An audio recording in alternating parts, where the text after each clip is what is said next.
Hi guys! For today video guys is I'm back ulit. Yay! Masaya ako guys. Sa ngayon, Friday na ngayon. So, ang bilis ng panahon guys. Dapat lang dahil gusto ko nang umuwi guys. Umuwi sa Pilipinas. Kasi, siyempre, kahit may pera ka pala, hindi pala sapat. Dahil nangungulila ka talaga sa family mo. Ang saya rin talaga sa Pilipinas. Mas maganda talaga sa Pilipinas kumpara dito. Oo, talaga. Ewan ko lang sa inyo, hindi ko lang alam. Pero para sa akin, mas gusto ko rin sa Pilipinas. Dahil sa Pilipinas, kahit anong ginagawa mo, okay lang. 'Di ba?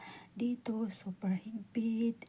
Okay, lahat ng kilos mo, nakikita nila, super bawal. Sa Pilipinas, wala. Walang bawal unless kung gagawa ka doon ng kalukuhan.